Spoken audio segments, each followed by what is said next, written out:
मालिकेच्या पुढील काही येणाऱ्या भागांचे अपडेट जाणून घेऊया आपल्या आजच्या या व्हिडिओमध्ये. चला तर मग प्रेक्षकांनो सुरुवात करूया.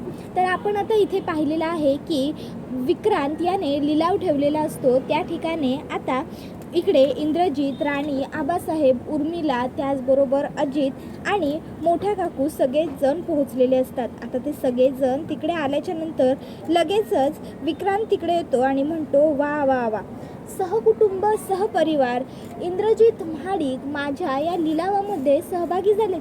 पण इंद्रजित महाडिक काय आहे ना, हा आजचा जो लिलाव आहे की नाही तो लिलाव आहे. इथे उगाचच्या उगाच कोणीतरी फुकट्यांनी यायचं आणि बसून जायचं असं नाही आहे.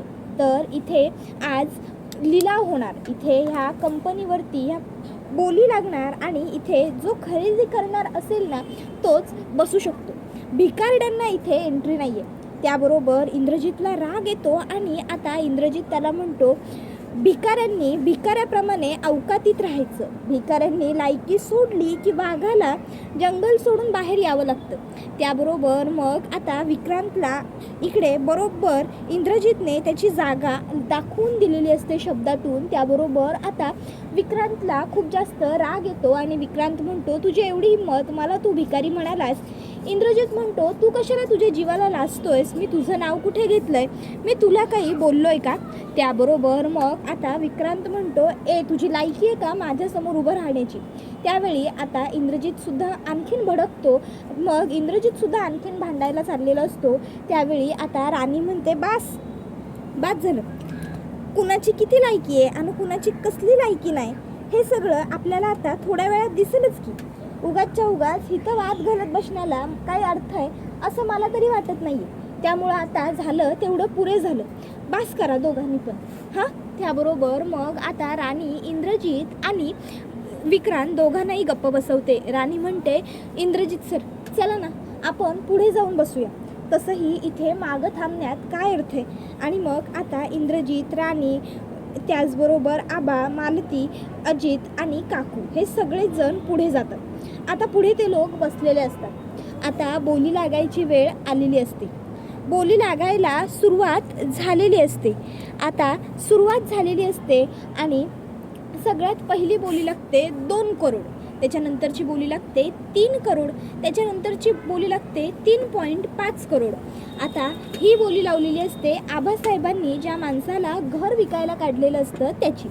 मग पुढे लगेचच बोली लागते 3.7 करोड. त्याबरोबर मग पुढची बोली लागते 4 करोड. मग त्याच्या पुढची बोली लागते 4.3 करोड. त्याबरोबर मग आता त्याच्या पुढे लागते 4.5 करोड. हा पुन्हा आबासाहेबांचा माणूस लावतो. त्याबरोबर मग पुढची बोली लागते 5 करोड. त्याबरोबर मग मात्र आता आबासाहेबांचा तो जो माणूस असतो तो म्हणतो, माफ करा आबासाहेब, पण आता याच्या पुढे मी खरोखरच बोली नाही लावू शकत, खरंच मला माफ करा. त्यावर आता आबासाहेब खूपच जास्त नर्वस होतात. हरलो सगळं, संपलं सगळं असं ते विचार करतात. आता इकडे इंद्रजित जो मुंबईला गेलेला असतो तिकडे त्याचंही काही काम झालेलं नसतं.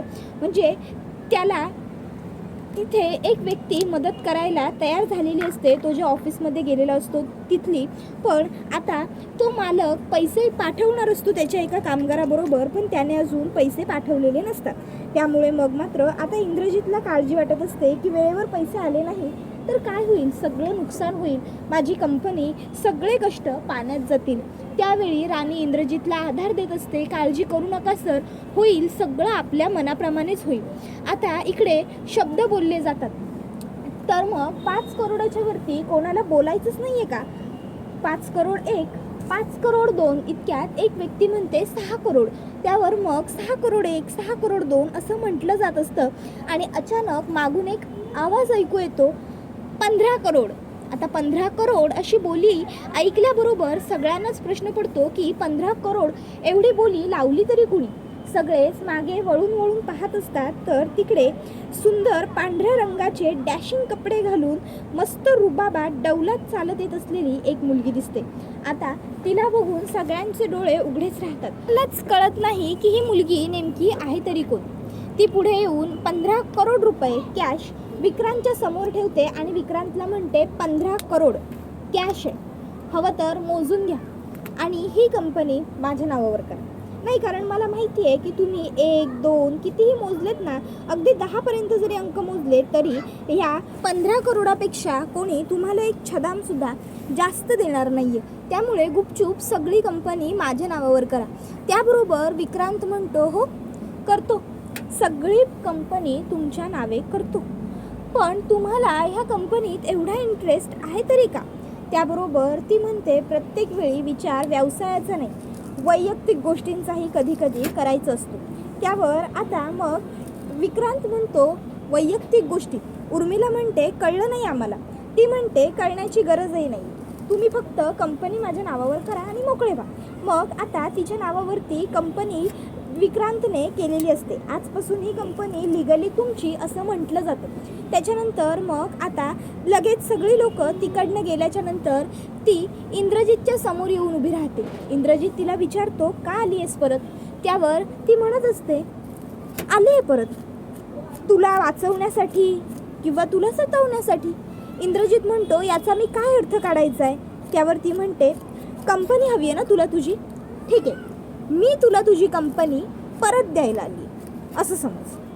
पण माझी एक अट आहे, पुढच्या 30 दिवसात तू मला 15 करोड रुपये परत द्यायचे, फक्त 15 करोड. जर तू 15 करोड रुपये मला देऊ शकलास तर ही कंपनी पुन्हा तुझी. आठवत आहे ना, कॉलेजमध्ये असताना किती स्वतःला शहाणा समजायचा असतो, सगळ्यात श्रीमंत होतास याचा खूप गर्व होता तुला. त्याबरोबर मग आता मात्र इकडे ती हे सगळं इंद्रजितला बोलते आणि इंद्रजितला ओपन चॅलेंज करते, बोल, आहे हिम्मत माझं चॅलेंज स्वीकारण्याची? त्यावर आता लगेचच इंद्रजित म्हणतो, हो, काहीही करून 30 दिवसात मी माझी कंपनी तुझ्या तावडीतून सोडवेन. त्यानंतर सगळे घरी आलेले असतात. आता घरी आल्यानंतर 15 करोड रुपये आणायचे कुठून, व्यवस्था करायची कशी, काय करायचं, कसं करायचं, ह्या सर्व गोष्टींचं सगळ्यांना खूप टेन्शन आलेलं असतं. घरातले सगळेच विचाराने बेजार झालेले असतात, पाक भांडावून निघालेले असतात. आता इंद्रजित आणि आबासाहेब त्यांचे काही जुने सेविंग्स असतात, FD असतात, बँकेमध्ये थोडेफार पैसे ठेवलेले असतात, ते सगळे काढतात आणि म्हणतात की तरीही फक्त 3 कोटी रुपये होत आहेत. त्यावेळी मग आता काही कामगार स्वतःहून पुढे येतात, लेबर पुढे येतात आणि म्हणतात की आम्हीसुद्धा आमच्या पगारातून आम्हाला जमेल तितके पैसे देतो. आणि मग आता कामगारसुद्धा जवळपास 50 लाख रुपये गोळा करून देतात. त्यावेळी आबासाहेब आणि इंद्रजित म्हणतात की खरंच तुमच्याकडून मदतीची काहीच गरज नाही आहे, आम्ही आमच्या परीने पूर्ण प्रयत्न करू आणि आम्ही ही कंपनी वाचवू. त्यावेळी कामगार म्हणतात की नाही साहेब, अहो आजपर्यंत ह्या कंपनीनं आम्हाला लई भरभरून दिलं आणि आता कंपनीला मदतीची गरज असताना आम्ही सगळ्यांनी कंपनीकडं पाठ फिरवणं म्हणजे चूक करण्यासारखं. अहो ही कंपनी म्हणजे आमची आई आहे. ज्याप्रमाणे कुठली आई आपल्या लेकराला उपाशी बघू शकत नाही की नाही, तशीच ही कंपनीसुद्धा आम्हाला कधीच उपाशी बघू शकत नाही, ह्याची खात्री आहे आम्हाला. म्हणून आम्ही त्या कंपनीसाठी एवढं करतो. त्यानंतर मग आता हे सगळं होऊन जातं. तरीही आता 3 कोटी 50 लाख रुपये जमा झालेले असतात. त्याच्यानंतर मग आता इकडे मालती स्वतःचे दागिने देते, त्याबरोबर मोठी काकू तिचे दागिने देते मोडायला. मग ते दोघींचे सगळे दागिने वगैरे मोडून 2 कोटी रुपये उभे झालेले असतात. आता 5 कोटी 50 लाख रुपये इंद्रजितच्या हातात असतात, तरी अजून 10 कोटी रुपयांचा प्रश्न तसाच असतो. रात्री राणी आणि इंद्रजित जेव्हा झोपायला जातात तेव्हा इंद्रजित राणीला म्हणतो, राणी आय एम सॉरी. राणी म्हणते, कशाबद्दल? त्यावर इंद्रजित म्हणतो, राणी मी खरं तर माझा सगळा भूतकाळ तुला आधीच सांगायला हवा होता. राणी म्हणते, भूतकाळ? इंद्रजित म्हणतो, हो, ती मुलगी जी आपल्याला भेटली होती ती माझी आधीची प्रियसी होती. त्यावर राणी म्हणते, ते तिच्या बोलण्यातून मला कळलं होतंच, पण मला एक गोष्ट कळली नाही की तिने तुम्हाला सोडून का दिलं? त्यावर इंद्रजित म्हणतो, राणी आमच्यामध्ये मतभेद झाले, मनभेद झाले, विचार जुळेनासे झाले, पटेनासे झाले. तिला कायम लाविश लाईफ जगायला आवडायचं, तिला घरात राहायला नाही आवडायचं आणि मला तेच सगळं आवडायचं. आणि आता म्हणून ती मला त्रास द्यायलाच परत आली.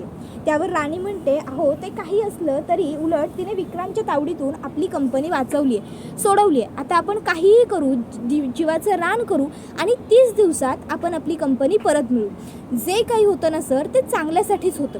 तुम्ही तिला सोडलं किंवा तिने तुम्हाला सोडलं, तुमच्यात वाद झाले म्हणूनच तर तुम्हाला त्रास देण्यासाठी का होईना तिने आपली कंपनी तर खरेदी केली. आता तिने आपली कंपनी खरेदी केली आहे म्हटल्यावर आपल्याकडे 30 दिवसांची मुदत आली आहे. 30 दिवसांपर्यंत ती आपली कंपनी व्यवस्थित सुरू ठेवणार आहे. म्हणजे आपल्या कामगारांचे पगारसुद्धा एका महिन्याचे थकणार नाहीत आणि आपल्याला तब्बल 30 दिवस मिळालेत सर आपली कंपनी वाचवण्यासाठी. आपल्यासाठी एक एक मिनिट, एक एक तास महत्त्वाचा होता आणि त्यामध्ये आपल्याला आता तिने 30 दिवस दिलेत. त्यामुळे जे काही झालं ना ते उलट एका अर्थी खरंच चांगलं झालं. तुम्हाला त्रास देण्याच्या बहाण्याने आलेली ही मुलगीच आपल्याला आपली कंपनी परत मिळवायला मदत करू शकते. कळतंय ना तुम्हाला? त्याबरोबर आता राणी इंद्रजितला शब्दांचा आधार देते, मॉरल सपोर्ट देते आणि समजून सांगते की सगळं व्यवस्थित होईल, आपल्याला आपली कंपनी मिळेल आणि मला त्या मुलीमुळे तुमचा राग वगैरे काही आलेला नाही आहे किंवा माझ्या मनात तुमच्याबद्दल कुठलाही चुकीचा विचार, गैरसमज असं काही नाही आहे. त्याबरोबर मग आता इंद्रजितचं मन हलकं होतं.